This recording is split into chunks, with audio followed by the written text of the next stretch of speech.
Can you even afford that cut of steak? You might want to put it back before you embarrass yourself. The morning in California City, painting long shadows across the parking lot of West Hill Plaza, the mall, with its polished glass walls and banners advertising weekend sales, looked like a temple of consumer life. Cars pulled in and out. Families wandered with shopping bags, and the air smelled, faintly, of roasted coffee, drifting from a cafe near the entrance. A tall black man stepped out of a sleek black Mercedes. His clothes were simple, a plain gray hoodie, dark jeans, and worn sneakers. His hair was neatly trimmed, and a pair of sunglasses rested lightly on his face. He looked like any other customer arriving for weekend shopping. Nobody gave him a second glance as he locked his car and began walking toward the mall entrance. This man was Marcus Hill. Few people knew his name outside of the business world, but those who followed real estate and investment trends would have recognized him instantly. He was one of the youngest black millionaires in the state, owner of multiple companies, restaurants, and properties. Recently, without any grand public announcement, Marcus had purchased West Hill Plaza itself. The paperwork had been finalized just a month ago. But to everyone else, he was just another face in the crowd. Marcus liked it that way. He had built his empire by keeping a low profile, letting his work speak louder than his appearance. He was not flashy. He did not flaunt his wealth, and he avoided making people feel small around him. That day, he had come for something ordinary. He wanted to buy fresh meat from the mall's grocery wing, a simple habit he maintained even when his assistants offered to handle it. As he entered the mall, the cool air conditioning hit his face. The buzz of voices, the clicking of high heels on tile floors, and the cheerful music playing from overhead speakers surrounded him. He walked slowly, observing. Each corner of this building was technically his now. The rental contracts, the security staff, the stores, the cafe, the food court, all of it fell under his ownership. But he carried no pride in his steps. He was a businessman, not a showman. When Marcus reached the grocery section, he picked up a shopping basket instead of a cart. He did not need much.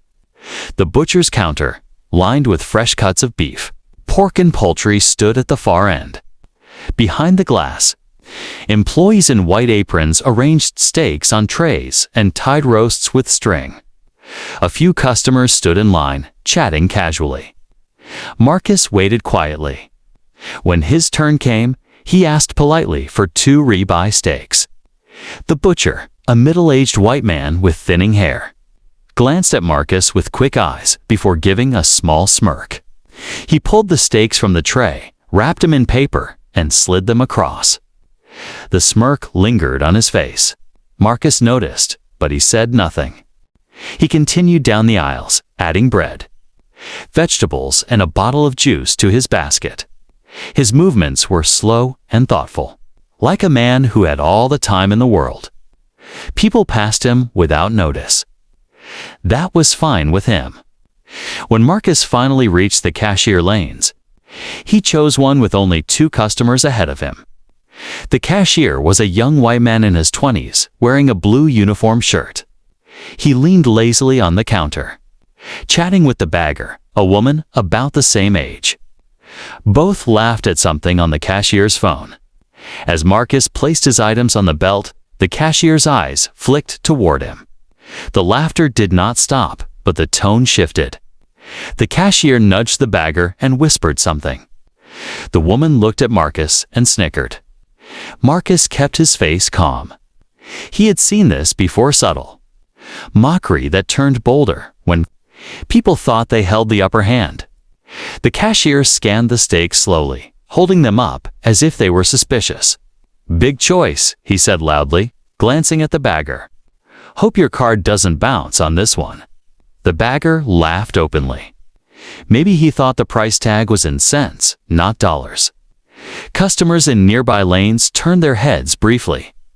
Some frowned, others just ignored it. Marcus stood silently, his expression unreadable. The cashier waited for a reaction, grinning as if expecting Marcus to argue. But Marcus simply handed over his card. His voice was steady when he spoke. "Ring it up." The cashier swiped the card with exaggerated slowness. He chuckled again. "Man, I've seen people like you try to buy things way out of their league." The words hung in the air. Marcus said nothing. His calmness confused them. They expected anger, protest, maybe even a scene. But Marcus did not move, his eyes steady and quiet. Inside, though, he felt the sting. Not of their words, but of the deeper truth they saw only his skin, not his story. They assumed struggle where there was strength. They assumed failure where there was triumph. The receipt printed. The cashier shoved the bag toward him. "Good luck with your fancy dinner, man." Marcus took the bag, thanked him politely, and walked away. His steps were calm, but his mind was already shifting. This mall was his. The cashier, the butcher. The bagger, all of them worked in a place that belonged to him. And soon, very soon, they would realize just how wrong their assumptions had been. Marcus carried his grocery bag in one hand, walking through the wide central hallway of the mall. Bright lights reflected off polished tiles, and families laughed around him. To anyone watching, he was just another man with a bag of groceries. But inside, his mind replayed the cashier's tone again and again. He had faced prejudice before. In school, in business meetings, on the streets. But every time, he had trained himself not to explode. Rage burned quickly, but changed little. Strategy lasted longer. That was how he had built his empire. He never shouted in the boardroom. He studied, waited, and then acted with precision. As he walked past the clothing stores, he remembered his early days. At 19, he worked double shifts at a diner just to keep his mother's lights on. Customers had tossed coins at him like he was less than human. Supervisors had told him he would never amount to anything. Yet each insult became fuel. He saved every spare dollar, studied real estate books from the library, and built his first investment on sheer grit. Now, years later, he owned multiple apartment complexes, restaurants and distribution companies, and quietly West Hill Plaza itself. But the people laughing at him had no idea.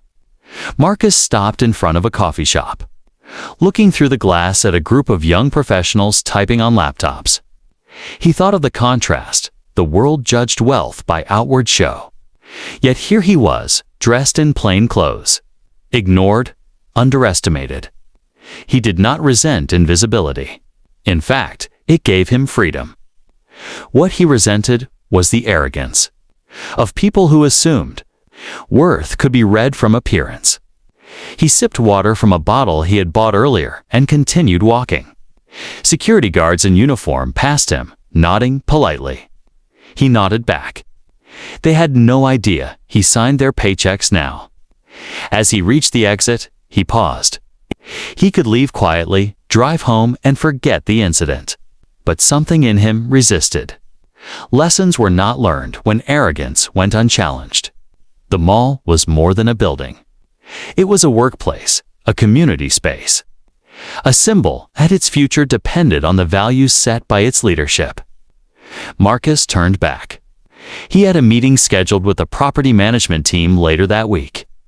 But he decided to move things faster. He pulled out his phone and called his assistant, a sharp young woman named Dana. "Dana," he said calmly, "set up an emergency meeting with the mall staff tomorrow morning. Full staff. Cashiers, cleaners, managers, everyone." "Yes, sir," she replied without hesitation. "May I ask what happened?" "You'll hear soon," Marcus said. "Just make sure everyone is there." He hung up, stepped outside, and walked toward his car. The evening sky was turning orange. He placed the bag of groceries gently on the passenger seat, sat down, and started the engine. The Mercedes hummed softly as he pulled out of the lot. Tomorrow would be different. The next morning, the staff break room at West Hill Plaza buzzed with confusion. Employees from different stores, janitors, cashiers, and managers crowded the room. Many whispered about the unusual all-staff meeting. "I heard corporate's sending someone down," a janitor muttered. "Probably another boring training," said the butcher, rolling his eyes. The young cashier from the day before leaned against the wall, still smirking. "Man, they don't need all of us here just to talk about schedules. Bet it's nothing." The bagger nodded. "Yeah, like they care what we think anyway." The store manager, a stiff man in a suit, entered the room and asked for quiet. "Settle down. We have a guest coming." The employees exchanged looks. A guest for a staff meeting. At that moment, Marcus walked in. He wore a tailored navy suit, polished shoes, and carried himself with calm authority. The transformation from the man in a hoodie yesterday was striking. The cashier blinked, trying to place his face. The butcher squinted, uneasy. "Good morning," Marcus said, his voice steady but strong. "Thank you for coming on short notice. My name is Marcus Hill." Murmurs rippled through the room. Some recognized the name from business articles, others didn't. "I am the new owner of West Hill Plaza," Marcus continued. "This mall, every store inside it. Every paycheck you receive it now comes through me." The room fell silent. Eyes widened. Even the manager stiffened. Marcus let the silence hang for a moment before speaking again. "I came here yesterday. Not as your boss. Not as a millionaire. Just as a customer. I walked into the grocery section to buy a few items. And I was insulted, mocked, treated. As though my skin color made me less worthy too. Stand at your counter." The cashier's face turned pale. The bagger swallowed nervously. The butcher shifted his weight uncomfortably. Marcus looked around the room slowly. "Now, I do not tell you this to embarrass anyone. I tell you this because it matters. How you treat people matters. Whether a man wears a suit or sneakers, whether he drives a Mercedes or takes the bus, you do not know his story. You do not know his worth. But you can always control how you treat him." The room was quiet, except for the hum of the vending machine. Some employees lowered their eyes. Others nodded slightly. Marcus continued. "This mall will be run on respect. Every customer who walks through those doors deserves dignity. I do not care if he spends $10 or $10,000. If you cannot provide that, you will not work here." He paused, letting the words sink in. "Tomorrow, I will walk through this mall again. Not as your boss. As a customer, and I will see who has learned." He stepped back, nodded to the manager, and walked out. The cashier's smirk was gone. The bagger avoided eye contact. The butcher rubbed his forehead. Around them, whispers rose again, this time filled with unease. Marcus returned home that evening to his quiet estate. The large house sat on the edge of the city, surrounded by tall oaks. Inside, walls were lined with books and artwork collected from across the world. But Marcus kept the decor simple, preferring comfort over flash. He set his grocery bag on the counter, unwrapped the ribeye steaks and seasoned them carefully. As the meat sizzled on the grill, he sat by the window, watching the sky darken. His phone buzzed. It was a message from Dana. "Word is spreading fast among the staff. People are shaken. Tomorrow will be interesting." Marcus typed back, "Good. It's not about fear. It's about awareness." He leaned back, remembering his childhood again. His mother had worked 2 jobs, often skipping meals so he and his sister could eat. She always told him, "Never let anyone tell you your worth. Show them by your actions." Those words guided him through poverty, rejection, and now success. Dinner finished, he sat at his desk and reviewed the mall's files. He saw names of employees, their positions, salaries, and performance reviews. He believed in second chances. But he also believed in accountability. Tomorrow would test who could change and who could not. Before bed, Marcus walked outside into the cool night air. Stars glimmered faintly above. He thought about the cashier's face when he revealed the truth. Shock, fear, regret all at once. But Marcus was not interested in revenge. He wanted growth. If the cashier learned, the lesson could ripple outward. Customers would feel it. Families would benefit. The mall would thrive not only in profit, but in values. He whispered quietly to himself, "Dignity for all." The next morning, Marcus dressed plainly again, jeans, a polo shirt, casual shoes.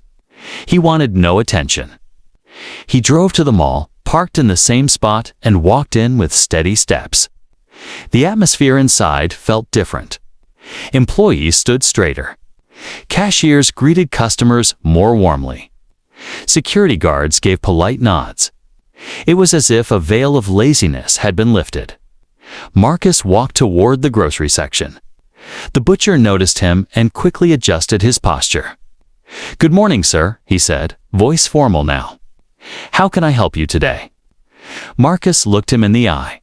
"To rebuy steaks, please." The butcher wrapped them carefully, with no smirk this time. He handed them over, respectfully. Marcus moved to the cashier lane. The same young cashier from yesterday stood there, his face tense. As Marcus placed his items on the belt, the cashier's hands shook slightly. He scanned each item carefully, avoiding jokes, avoiding smirks. When he reached the steaks, he looked up nervously. "These are excellent cuts, sir," he said softly. "Good choice." Marcus said nothing, only nodded. The bagger packed the groceries neatly, her earlier laughter gone. She glanced up once, as if to apologize, but no words came. The cashier handed over the receipt with both hands. "Thank you for shopping with us," he said. His voice was respectful, almost too formal. Marcus took the bag, paused for a moment, then said, "Thank you." He walked away slowly, his face calm. Behind him, the cashier exhaled deeply as though he had just survived a storm. What Marcus wanted was happening. They were learning. Respect was not optional anymore. It was culture now. The news traveled faster than Marcus expected. By midday, customers whispered about the mysterious owner who had visited in disguise. Some claimed he was a celebrity hiding his identity. Others insisted he was a ruthless businessman ready to fire half the staff. In the staff room, tension was thick. The cashier sat quietly, staring at the floor. The bagger avoided everyone's eyes. The butcher leaned against the wall, muttering to himself. The janitor broke the silence. "Man, you don't realize how bad it looked. Laughing at a customer like that, and then finding out he's the boss. That's the kind of thing people lose jobs over." The cashier rubbed his face. "I didn't know." He looked ordinary. "That's the point," the janitor said. "You don't treat people with respect because of how they look. You treat them with respect because it's right." Managers held side meetings, reminding employees about company policies on discrimination and customer service. Posters about dignity and respect went up overnight. The entire mall seemed to tremble under the weight of Marcus's lesson. Meanwhile, Marcus observed quietly. He walked through stores, pretending to browse. He sat at the cafe, sipping coffee, watching interactions. Employees now greeted every customer with bright smiles. Some of it was fear. Some of it was genuine effort. Time would reveal which. Dana called him during his quiet observation. "Sir, local business blogs are picking up chatter. People are curious about the new owner's identity." Marcus replied calmly, "Curiosity is fine. Truth will come when it needs to." After hanging up, he leaned back in his chair. He thought again of his mother's words, of her warning that life would test him not with wealth, but with character. Money could buy buildings, but it could not buy morality. That had to be taught, lived, and enforced. That evening, as Marcus left the mall, he noticed a young boy holding his mother's hand. The boy pointed at a shoe display, but his mother shook her head, explaining gently that they could not afford it. Marcus smiled faintly. He knew that struggle. He had lived it. That was why dignity mattered. Because every customer, whether rich or struggling, deserved kindness. The following week, Marcus called for another full staff gathering. This time in the main atrium. Rows of chairs were arranged and employees sat nervously. The air buzzed with anticipation. Marcus stood at the front, microphone in hand, wearing a simple blazer and slacks. His voice carried clearly. Last week, I asked you to reflect on how you treat people. Today, I want to see it in action. He gestured to the doors. Over the next 2 hours, I will walk through this mall again.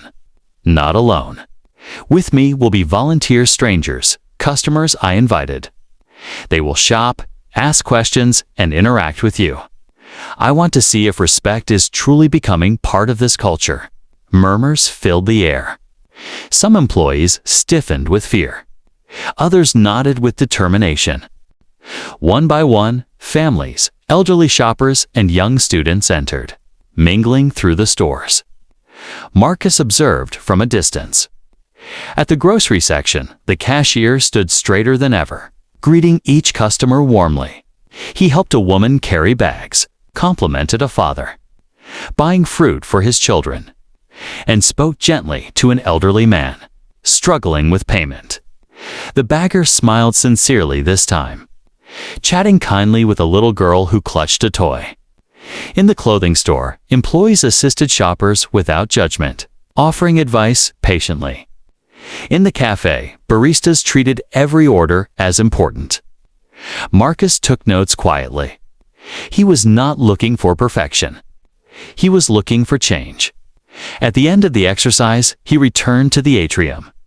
The employees gathered again, anxious for his verdict. I saw progress, Marcus said. Real progress. Some of you treated people with respect, not because I was watching, but because it felt right. That is what I want to see.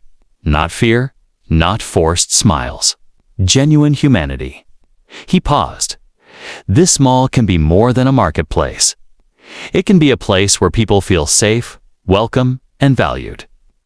If we achieve that, profit will follow naturally. Applause rose slowly, then louder. Employees looked at one another with relief, some with pride.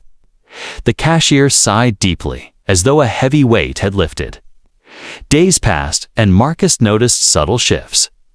Customers left happier. Reviews online turned positive. Word spread that West Hill Plaza had changed under new leadership.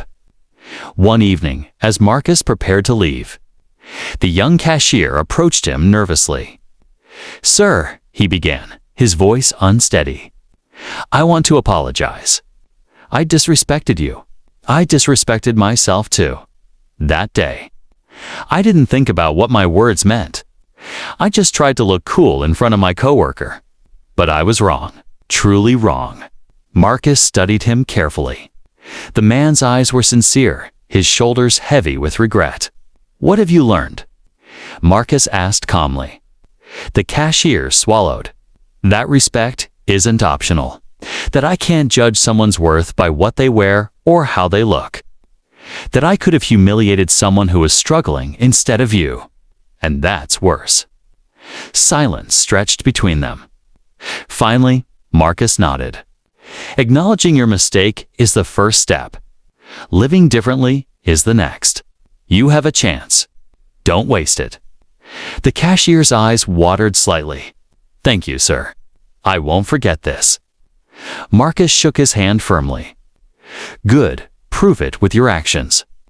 As the cashier walked away, Marcus felt a quiet satisfaction. It was not about victory.